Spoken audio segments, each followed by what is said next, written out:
Are Newcastle eyeing up Benjamin Sesko as the potential replacement to Alexander Isak? Hey guys, welcome back to the channel. Welcome to another video. Today's video is going to center around the big news story that broke yesterday in the aftermath of the big bombshell of also yesterday that Newcastle United are potentially eyeing up RB Leipzig's Benjamin Sesko as a potential replacement for that of Alexander Isak. Like I say, two big stories broke yesterday. The first one being the Alexander Isak situation, which we did a stream yesterday talking about, in which he has turned around to Newcastle and stated that he is considering his options this summer. He is exploring the potential of a move away from St James's Park in this transfer window, which has seemingly put a certain club that play in red on Merseyside on high and extremely red alert on that story. And then in the aftermath of that, it seems as though there are already stories being run about, well, if Isak was to leave, who would be the replacement? And the story that came out yesterday or late last night was that of RB Leipzig's Slovenian striker known as Benjamin Sesko, a man who has had a lot of speculation surrounding him this summer. Could he be about to switch the Bundesliga for the Premier League and switch Leipzig for Tyneside and Newcastle? We're going to be talking about this potential story. We're going to be talking all about Sesko, all about Newcastle and everything else in between. But before we go any further and discussing all of that and much more, I would like to remind you all to please like the video and also subscribe if you are new. Both things will always and forever be greatly appreciated. And of course, I encourage you all to get involved in the comment section down below. Use and abuse that comment section, people. Talk to me on this big potential transfer story. Let me know what you guys are thinking and feeling about this story, as well as the kind of tied in story a little bit of Alexander Isak with Newcastle and a potential move to Liverpool. Let me know what you guys are thinking and feeling. Get involved. Would love to hear from you all, because I'm sure we have to. Went for great and interesting reading. And without further ado, we're going to get on with the story ourselves. We're talking Sesko, we're talking Newcastle, and a potential move in the making and potentially on the cards this summer. The news broke yesterday about lunchtime about Alexander Isak. That was a massive bombshell in of itself. He could potentially be leaving Newcastle this summer, and it seems that Liverpool Football Club have been placed on high alert in the aftermath of that story. But what also came out in the aftermath of the story on the other side of things is from the Newcastle perspective of, if Isak is to leave, because it's not a guarantee, who would be his replacement? Now, Newcastle have seemingly been keeping Johan Visser of Brentford on their radar, but they are also said to now be seemingly interested in taking Benjamin Sesko off of Leipzig's hands. The news broke yesterday from Fabrizio Romano, which stated that he understands that Newcastle are ready to present their project to Benjamin Sesko as they want to go big. Proposal to the player also being prepared, as Newcastle see Sesko as an ideal striker in case Isak leaves, as he wants to. As revealed earlier, Newcastle are very keen on Sesko. Now, like I say, the Isak situation is not a done, dusted and guaranteed. The stance from Newcastle and you know their people in power today are suggesting that Isak is not for sale still. They've not budged on that response. Now, that's what they are saying. And as football fans, we should know by now that not for sale basically means we are reluctant to sell him. Doesn't mean he's not. Doesn't mean he's not going to move. It just means that we are reluctant to sell him. You're going to have to bump up the price of your offer in order for us to consider it.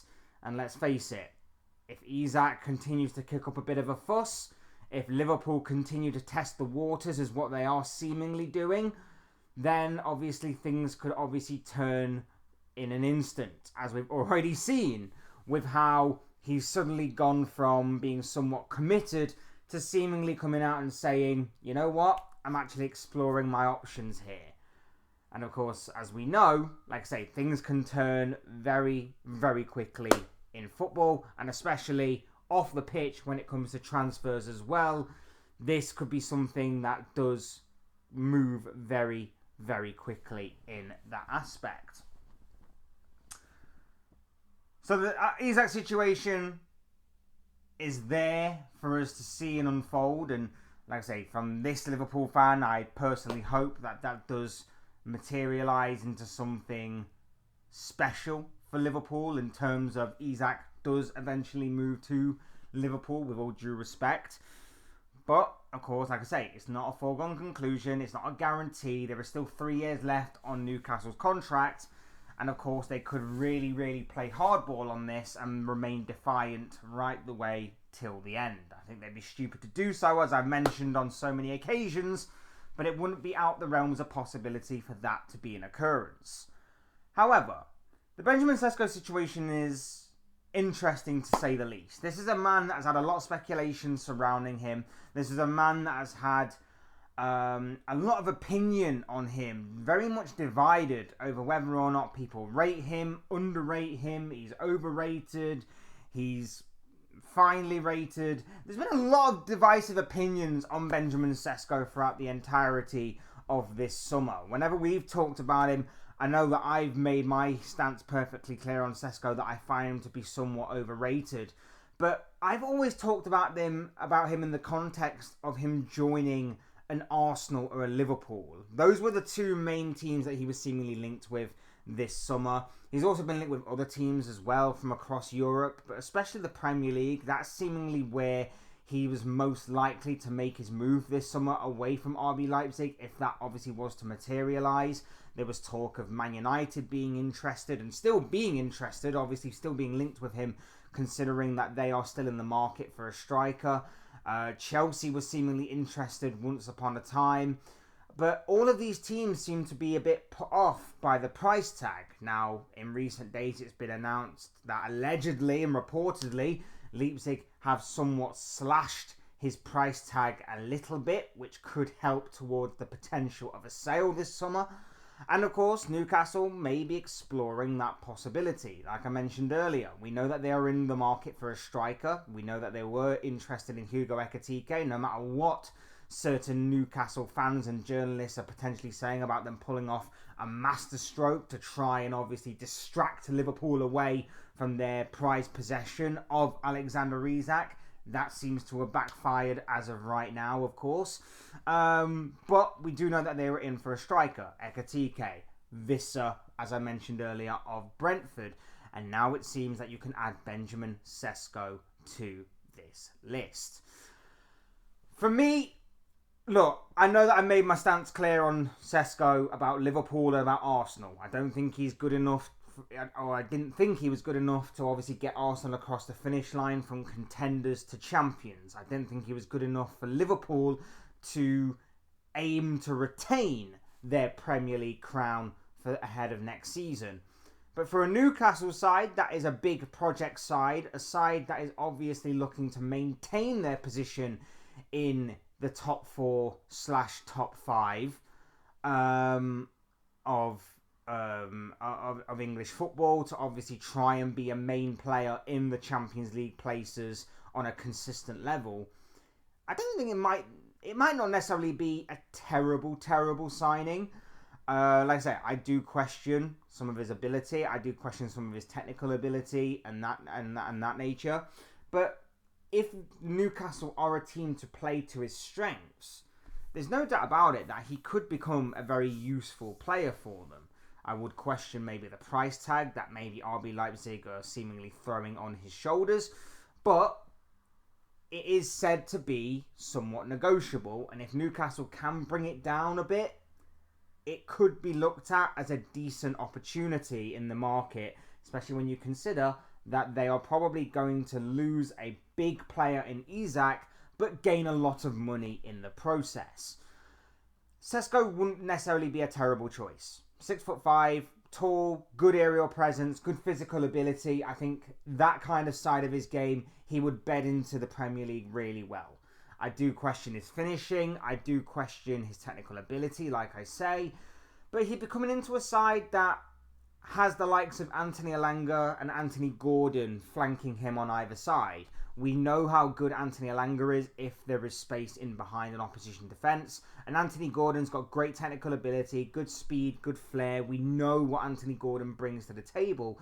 And he could really help Sesko bed in to that Newcastle side. Add in the physical presence of Joe Linton in midfield, the creativity and obviously work rate of the likes of Sandro Tonali and Bruno Guimaraes.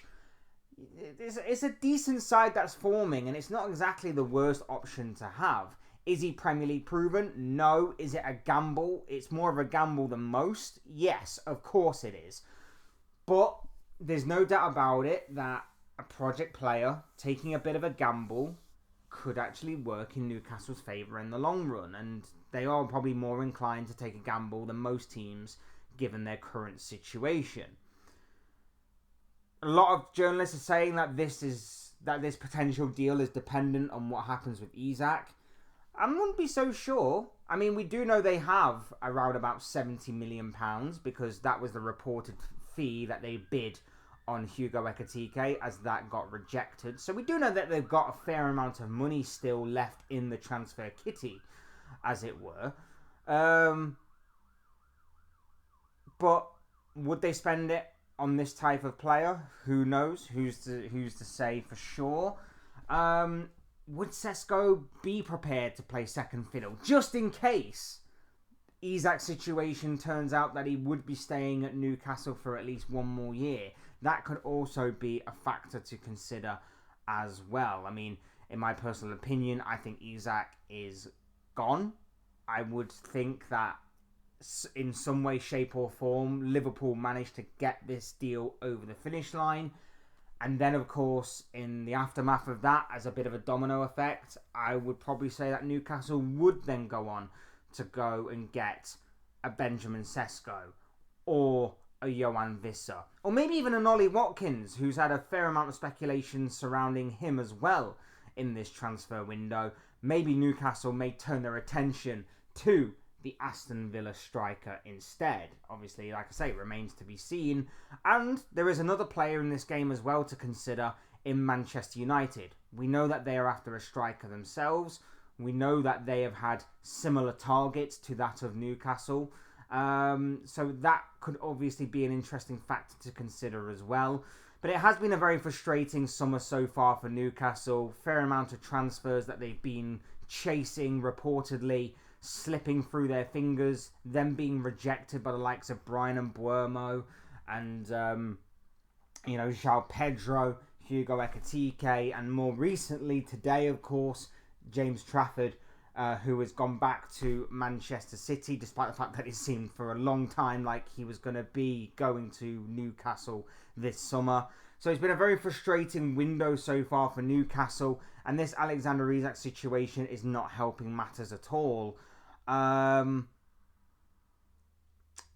like I say, it could be a very interesting situation for Newcastle developing here as they look to bring in either a second striker, or it may be that they get rid of Alexander Isak, very reluctantly may I add, but have to bring in maybe two strikers to compensate for what is going to be a very big and long season ahead.